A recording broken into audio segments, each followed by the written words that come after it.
Sacramento Public Health now investigating a monkeypox case in Sacramento County. Health officials say the patient had just returned from a trip to Europe where cases have been confirmed. That person is now isolated at home. The state health department has not said where in Sacramento County the patient is located or if they arrived home through the Sacramento International Airport, but said that they are conducting contact tracing right now. Health officials say they received the report this past Saturday and they are waiting for official confirmation from the CDC. They say the incubation period for the virus usually takes 7 to 14 days, and the illness typically lasts 2 to 4 weeks, with the patient often developing a rash or skin lesions. Health officials say a person is considered infectious from when they get symptoms to when those skin lesions fall off and the skin heals. Today, the Sacramento County Public Health Department gave some more details.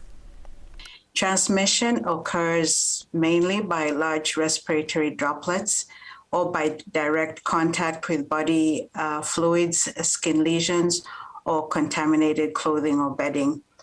The good news is that the virus is very readily killed by regular cleaning detergents.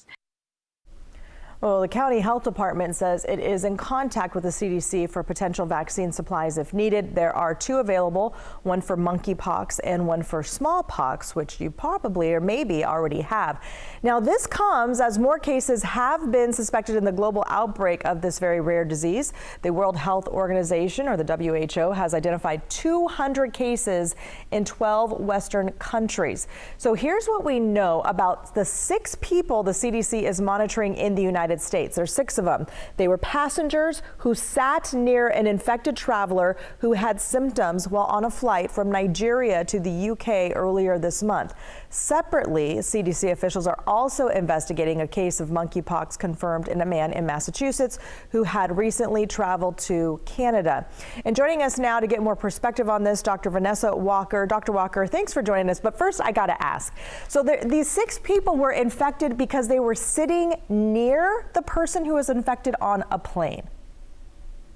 Well, remember, they're being investigated, right? So it's not 100% that they are confirmed. So it will take time to see if they actually do have the virus. But when you're sitting next to somebody on a plane, you're in pretty close proximity. But this isn't like COVID. The large droplets that are created or that are required to spread this virus is different than COVID. You have to be very close to these people. And in fact, the more likely risk factor is going to be direct contact with infected, either the pox themselves, the various blisters, or with clothing that the person was wearing. So this is a much more high contact illness, not something that you're going to just walk by somebody and get from them breathing. Well, and yes, they're investigating, but these were 6 infected people that were on this plane. And so I guess it's just a little confusing because at first, Dr. Walker, we heard that, it had to be really, really, really close proximity for a long, long, long time, right? And so you're, unless you're like laying down with the person or, in the same, using the same sheets, et cetera, sitting on the same couch, that sort of thing.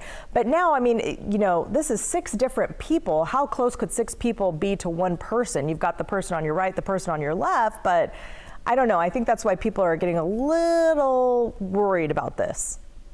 Well, that was a long flight, right? Anytime you're on an airplane, especially if you're back, in regular coach seating, those flights are packed and you are around people for many, many hours and, breathing the same air. And we're not really wearing masks on planes as much as we were before. So I could definitely see how that close environment could potentially lead to, a spread of this infection. Do you have to I by no means am thinking that we in the general population here need to be terrified that we're going to get monkeypox right now. But I mean, so does it spread through touching an actual sore? Or let's say that person with the open sore sat on a seat and then you sat on the seat or rubbed against a seat. It's contact with anything that other person was in contact with where the infectious material would touch it. So if you sat on a seat and then they left some infectious material behind and then you came into contact with that seat, that is another potential source. But remember, airplanes, they clean the seats in between now, especially with COVID. They have much higher cleaning than they used to.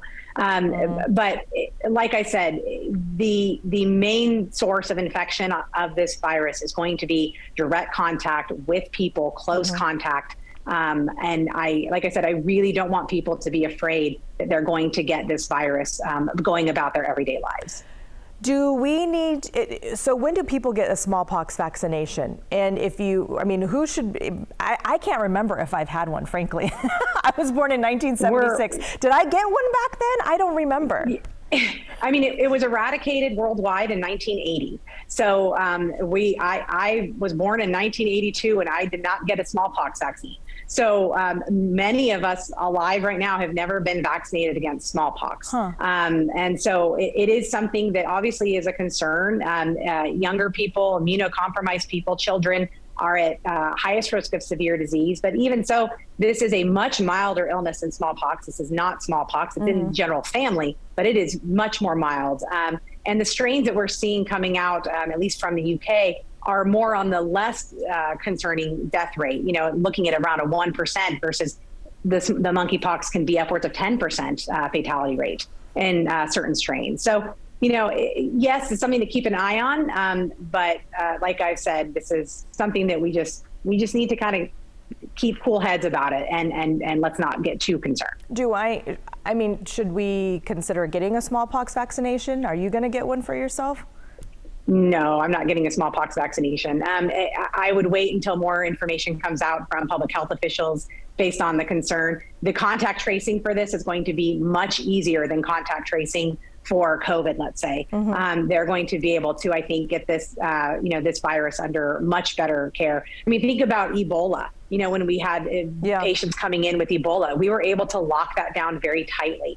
So a really easily spread respiratory illness that has no symptoms, that's how COVID spread so quickly. And I think that's what we're all kind of latching onto. This virus is very different, and contact tracing and all the normal things that people do for public health are going to work very well to curb the spread of this virus. All right. Well, thank you for all of that good information for calming fears people may have. But it all changed in about 24 hours, what they were saying. I know. They're like, very unlikely. Now, we may be in Sacramento County. I mean, it was 24 hours. And so that's why, obviously you can understand why people. Well, I'm somebody who traveled from an area that, had it. So it's.